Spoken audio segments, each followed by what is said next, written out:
Hey, what's up guys? It's XX59RU Boss here, and today we're going to be looking at an in-depth guide of all the payloads and traits and the rigs and which ones you should use to have a better game while you're playing Infinite Warfare. So first off, we're going to take a look at one of the best ones in the game.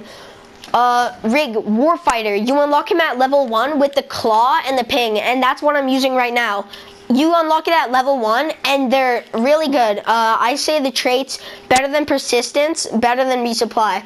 I don't really use persistence or resupply because in this one, kills with non-explosive or ballistic energy weapons, they do not resupply ammo, so it's kind of a waste because it only resupplies explosives and lethals and tacticals. So I never use resupply and never persistence. The score streaks cost too much and you can only do it once per match. So I use ping, really good. Kills and assists activate a mini-map ping at the enemy's location. You kill an enemy, you can see if his buddy's coming. So claw, these two are straight from Black Ops 3. Kind of a rip-off, if I do say so myself. But that's okay because they can copy ideas off of Treyarch, and Treyarch can copy off ideas of Infinity Ward, so the two really big companies, obviously. But this one, I'm going to use the claw. I don't use combat focus because the streaks I usually just get them because they're really cheap, so I don't need to go for high streaks, so I'm not using combat focus. But it gains double streak points for a limited time. So once you activate it, if you get a kill, you'll get 200. If you get a UAV assist, you'll get 20 and such. This one, Overdrive, is just from the Ruin from Black Ops 3, but it grants a temporary speed surge, so you go really fast. It works when you're wall running or when you're sliding, so it's really good if you want to like rush for B if you play Dom and stuff. But the Claw, I think in Team Deathmatch and Domination, really good. Fire rate, I think it has the fastest fire rate in the whole game, I think, actually, but really good. You should use that. Also, I'm just going to say this. Sometimes, it depends what map, if you use a certain outfit, you can blend in. So, outfits just make you look cool, but sometimes you can blend in. Not all the time. It's not really useful at all, really, but it's really good. But for the Merc, I don't like to use the Steel Dragon or the Bull Charge. I think they're both really bad, actually. So I use reactive armor, which is kinetic armor. Electromagnet shell that protects against all forms of damage. So pretty much kinetic armor, and this one's really good if you know there's lots of enemies around a corner or you're rushing to B, right? You pop it, you're good. And then, yeah, so really good reactive armor. And so with the traits, I like using Infusion or Man-at-Arms. Shockwave is just a bad one for me. You press circle while in the air to perform a devastating ground slam. I think it's really bad, and no one should use it unless you want to get like some calling cards and stuff. But Man-at-Arms, start with maximum ammo capacity, and weapons no longer slow default movement. So if you're using an LMG, for example, it won't slow your movement. It will put it to the same speed as an assault rifle or an SMG, for example. Now Infusion is really good because regenerate health faster. Who wouldn't want that? It's really good trait for the Merc, and I usually run him. I'm going to be running him when I'm level 25, but not yet. So Symptomatic, he's a really good character.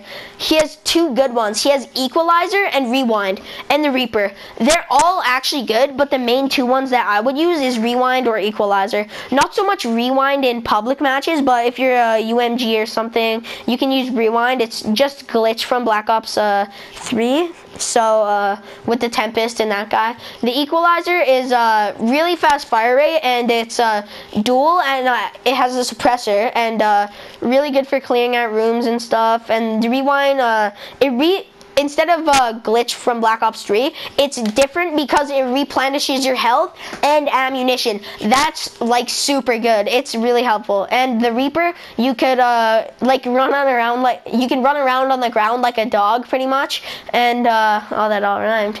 But you can run around on the ground like a dog and swipe people. It's a one-hit kill, but you have the same amount of health as you do when you're just playing normal. I thought it would give you a health boost since it would be harder to reach them, but you actually go really fast with the Reaper. But I suggest using Rewind or Equalizer. Now onto the trait. There's all three of them I think are really good. Super good traits. This one, Combat Burst. After each kill, gain a brief boost to movement speed. So if you get a kill, you can basically run away from the enemies if you're low on health. So this one's pretty good. Not better than Propulsion or Rushdown in my opinion, but Propulsion. Improved thrusters allow energy to recover faster and also damage enemy players below. So this one, I forget what the perk was called in Black Ops 3, but this is essentially a perk from Black Ops 3, but 10 times better. Super good. I love it. You recover faster and everything from your thrusters, and really good overall. I say you should run this one if you're ever going to do anything. But Rushdown. This could save your life so many times. Execute a quick move in any direction by pressing the L3 button. At first when I played this, I didn't know because I didn't read them, but I was like wondering, and then I kept getting rushes, and then I went past them and turned around, and easy kill for me. Really good in my opinion. It's just like the FTL jump, so why use your jump when you can just use this trait that you have all the time, right? So really good Rushdown. Symptomatic is one of the really good ones, but FTL, yeah. I think you should never use the eraser and never really use FTL at all. Like, she has really two good ones, but like I said, a localized burst that moves you a short distance forward. It says short, and the other one, the trait, for example, it moves you a short distance too, but this is taking up one slot. So if anything, if you are using the FTL, I say you should use phase shift. Displaces you in another dimension, avoiding damage. Other players' phase can engage you too. So if someone's running FTL as well and you phase shift at both times, you can see them. So I think that's pretty cool, and it gives you a special calling card if you do that too, if you kill another player like that. But Supercharge kills drop payload cooldown packs for your team. I don't really ever get the payload cooling packs. I don't really know, but I don't think this is too much of a good one, and but these two are actually really good. Your HUD pulses yellow when enemies are out of your view, or are targeting you. So this one's good. You can get out of there if you see an enemy's targeting you when your HUD's yellow, and so that's what I think is pretty good. The perception, your HUD or power slide, gained increased sliding distance and ability to aim down sights while sliding. This is what I used to try to get my sliding kills for the SMGs and stuff. So yeah, I think FTL is a pretty good one, but not really. Basically, I don't have the striker unlocked yet, but I can tell you it's not good. If you're like trying to level this up or something, go ahead and level it up quick, because you don't want to be using this. It's really bad. The vortex gun, not too good. Its cannon that it deploys is really, really weak, and I think I'm a noob for saying this, but I don't know what that white thing does still. I'm Prestige 2, I don't know what it does. I'm sure I'll figure out though. I know the trophy drone, it's actually pretty good if you're a domination player, and the other two traits I obviously can't see, because, and I don't know what they are, because I just never use Striker. I think he's just the worst rig out of all of them to run. But they're all really good rigs, but I personally do not like the Striker at all. But anyways, moving on to the Phantom. Like I said, Phantom is like a stealthy character. He's more of a stealth guy and stuff like that. He just likes to do stealthy stuff. You could tell because he kind of looks like the Predator. That's what he reminds me of so much. But we can go look at Ballista EM3, highly accurate electromagnet projectile launcher with increased penetration capability. So pretty much this gives you instead of a red box mod from like Modern Warfare 2 and Black Ops 2 and stuff, it's blue, and it's always hits them. It's like a aimbot. But the fire rate on it when you shoot is really slow. So I don't suggest this at all. But the pulsar advanced EM sensors allow you to visualize enemy positions. So pretty much what this is, Vision Pulse from Black Ops 3 with the Outrider, I think she was called. I'm not sure, but it's this one's actually a really good one. You can see their enemy position through walls and stuff. Just like, it's like a mod, but yeah. So moving on to active camo.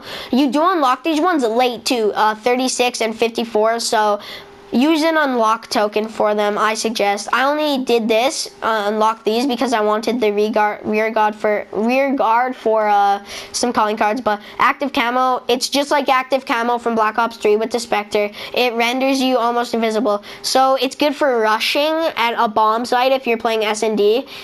People can use this in UMGs as well. It's really good. And mark target. Damaging enemies with gunfire will mark them for death. Preventing regen for 5 seconds. This one is really good, but you just gotta make sure your shots are good on them. Rear guard equips a back shield that provides protection against an attack from behind, including melee attacks. I think this one, it's pretty good in some situations, but most time, not often. People are shooting you from behind. Well, it's 50-50. People always shoot you from behind, they shoot you from in front of you. But if you're always gonna be a rush player and always engaging on face-to-face battles, you shouldn't use rear guard to cover your back, because you're rushing them. You're rushing their spawn. They're spawning on the other side of the map. They can't come from your back. So heightened senses. Audio cues provide advanced warning of fast moving or aerial hostiles. Getting lower to the ground will increase the range of detection. I don't really like this one. It's not too good. Out of all of them, I would prefer mark target or rear guard. Not too good. I just not a fan of it. And but anyways, like I said before, you could be stealthy in these. You could be, some of them are for completely stealth, like this one. Some of them are completely for rushing, like this one, the equalizer or the rewind. And some of them, like the claw, really good for rushing. So that's pretty much the video. See you guys later. It's been the boss. Bye.